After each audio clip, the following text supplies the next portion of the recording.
नाज़रीन, इस वक्त हम अब्दुर्रहमान भाई से इनका एक और ख़ासा है जो आम नॉर्मल स्कूलों में आपको ये चीज़ नज़र नहीं आती, वो है इनका फ़ास्ट ट्रैक सिस्टम।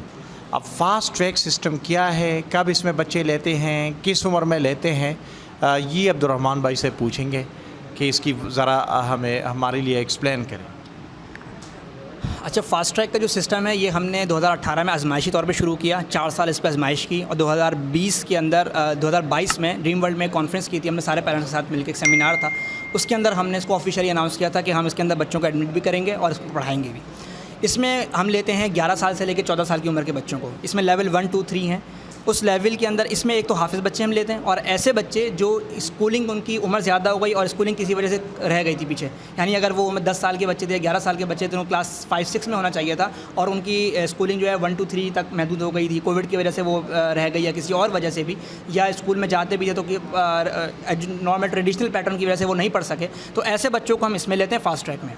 लेवल 1, 2, 3 में उनकी मतलब एकेडमिक क्वालिफ़िकेशन के हिसाब से या उनकी मतलब इस एतबार से कि उनकी प्रोग्रेस क्या है, कितनी प्रोग्रेस है। अगर अच्छी प्रोग्रेस होती तो लेवल 1, 2, 3 के हिसाब से चूज़ करते हैं, एज को भी देखते हैं और फिर उसके बाद हमको 2 से 3 साल के अंदर ये फ़ास्ट ट्रैक कंप्लीट करवाते हैं। इसके अंदर कुल मिला के 12 मज़ामीन हमारे पास होते हैं। 3 लैंग्वेजेस हैं, उर्दू, अरबी, इंग्लिश। 4 असरी मज़ामीन हैं, मैथ, साइंस, सोशल स्टडीज़ और IT, कंप्यूटर जिसे मज़मून हम कहते हैं, उसका हमने नाम IT रखा हुआ है। उसके बाद हमारे पास 4 जो है वो दीनी मज़ामीन है, तफसीर, फ़िक़्ह, सीरत और हदीस। इसके मुंतखब हमारे पास निसाब होता है इसमें पढ़ाने के लिए। और एक हमारे पास स्पोर्ट्स होती है, एक्टिविटी, यानी एक्टिविटीज़ का निसाब है पूरा, स्पोर्ट्स है एक। ये कुल मिला के 12 मज़ामीन हो जाते हैं। ये हमने डिवाइड किया है लेवल 1, 2, 3 के अंदर। कुछ लेवल 1 में है, कुछ 2 में है, कुछ 3 में, यानी कुल मिला के फ़ास्ट ट्रैक के अंदर आप ये 12 मज़ामीन पढ़ेंगे। इन 12 मज़ामीन में से एक में बच्चे को हम एक्सपर्ट बनाते हैं। अच्छा। एक में एक्सपर्ट बनाएंगे इन 12 मज़ामीन में से। और अच्छा, इनमें से 2 मज़ामीन जो हैं, जो स्पोर्ट्स, वो भी हमारे पास 12 कैटेगरीज़ में है, और IT, इसकी भी 12 स्किल्स सिखाते हैं। स्पोर्ट्स भी 12 हैं और IT भी 12 हैं। इन 12 में से भी एक के अंदर बच्चे को हम एक्सपर्ट बनाते हैं, यानी जो उसकी दिलचस्पी होगी, जिस तरह उसका रुझान होता है, और स्पोर्ट्स में भी जिसका रुझान होता है तो एक में वो एक्सेलेंस हासिल करे। और 12 मज़ामीन में से अब जो 10 रह गए, अब इन 10 के अंदर में इसी एक के अंदर एक्सेलेंस और बाकी में एवरेज। एवरेज मतलब ये होता है कि बच्चा जो है ना पास होता है, यानी 60-70% उसके मार्क्स होते हैं, और एक में 100% होता है। यानी इसमें हम ये कह सकते हैं कि बच्चा इसमें एक्सेलेंस है, ये बच्चा ये सब मज़मून पढ़ा सकता है किसी को। अच्छा अब्दुर्रहमान भाई, आपने बता दिया कि हमारे बच्चे जो है ना वो इस तरह इसी एज में वो इस काबिल हो जाते हैं कि खुद अर्निंग शुरू करें, और आपने ये भी बता दिया कि स्कूलिंग के साथ साथ हम इनको अपने पाँव पर खड़ा कर देते हैं, इसकी कुछ। अच्छा, ये फ्रीलांसिंग मेथड है हमारा IT का पूरा एक ट्रैक बना हुआ है। जैसे कंप्यूटर सब्जेक्ट है, उस कंप्यूटर सब्जेक्ट को हमने निकाल कर उसकी जगह IT डाल दिया। IT के अंदर पूरा एक ट्रैक है हमारा। सबसे पहले हार्डवेयर सिखाते हैं, फिर सॉफ्टवेयर सिखाते हैं, फिर ईमेलिंग सिखाते हैं बच्चों को, उसके बाद फिर MS ऑफिस सिखाते हैं, फिर कंटेंट राइटिंग, फिर ग्राफिक डिज़ाइनिंग, फिर वीडियो एडिटिंग, यानी स्टेप बाय स्टेप बच्चों को जैसे जैसे एक चीज़ वो करते जाते हैं अगली चीज़ पर ले जाते हैं। बुनियादी तौर पर बच्चों को सब चीज़ें आनी चाहिए, लेकिन एक में कहते हैं कि आप एक्सपर्ट बन जाओ, ऐसे एक्सपर्ट बन जाओ कि आपका आसानी कोई ना हो, यानी आप समझते हो कि ये चीज़ मुझे सबसे अच्छी आती है।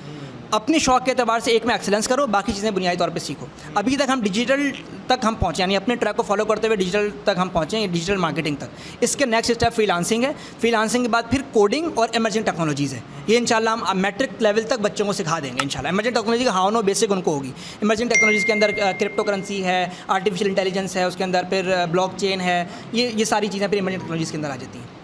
अब्दुर्रहमान भाई, आपने एक दफ़ा बताया था, थोड़ा सा उसकी वजाहत करें पे अगली स्टेप की तरफ जाएंगे। आपने फरमाया था कि मेरी किस फील्ड में कौन मेरा आइडियल है, रोल मॉडल है, और किसको ज़्यादा देखता हूँ, फॉलो करता हूँ, थोड़ा सा आप बताएंगे। देखें, इसकी तो काफ़ी लंबी फहरिस्त है। मैंने तकरीबन 60 लोगों के नाम लिखकर एक दफ़ा डाले थे और अब वो नाम 100 से प्लस तजावज़ कर चुके हैं। मैंने अपने तमाम स्टूडेंट्स को वो भेजे हैं जो मेरे पास ऑनलाइन सीखते हैं या फिज़िकल यहाँ पर आके सीखते हैं। मैंने सबको नाम भेजे कि आप जाके इनको फॉलो करें, क्योंकि मैंने सब उनसे सीखा है। जिसके अंदर इमर्जिंग टेक्नोलॉजीज़ में अगर आप कहें कि मैं किसको अपना मेंटोर मानता हूँ तो वो ज़ीशान हसन उस्मानी साहब हैं, मशहूर मारूफ, आप भी जानते हैं उनको। तो उनसे वो उनका एक चैनल बकायदा इमर्जिंग टेक्नोलॉजी के नाम से, पहले वो नाफे में होते थे, अब इमर्जिंग टेक्नोलॉजी के नाम से अपना यूट्यूब चैनल सना रशीद के साथ बनाया है। उनकी बुक्स मेरे पास पड़ी हुई हैं, हर कोर्स और हर नई आने वाली बुक मैं सबसे पहले ऑर्डर करके मंगवा लेता हूँ अपने पास, और उसके बाद उनकी जो वीडियो अपलोड होती है वो सबसे पहले मैं देखता हूँ। तो वहाँ से कॉन्फिडेंस, नॉलेज, बहुत सारी चीज़ें आ जाती हैं। लोगों के क्वेश्चंस जो आते हैं उनके सवाल के जवाब मुझे वहाँ से मिल जाते हैं। इसके अलावा फिर और बहुत सारे हैं पॉसिबिलिटीज़ हैं, मैं पूरी लिस्ट बनी हुई है, वो मैं इंशाल्लाह वीडियो के साथ हम ये लिंक में आज शेयर कर देंगे। रेहान अल्लाह वाला हैं, उनसे हमने डिजिटल मार्केटिंग सीखी, एक तरह से समझें कि डिजिटल मार्केटिंग कैसे करते हैं या कोर्स कैसे बनाते हैं, कैसे सेल करते हैं, तो ये सब चीज़ें उनसे सीखी हैं।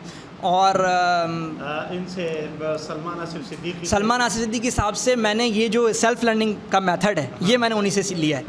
सेल्फ पेस लर्निंग, स्टूडेंट की इंडिविजुअल पेस पे जाकर उनको लर्न करना, पढ़ाना, हर बच्चे का। कासिम अली शाह साहब से मोटिवेशन। नाज़रीन, इससे गुफ्तगू बड़ी दिलचस्प है, बड़ी मज़े वाली है।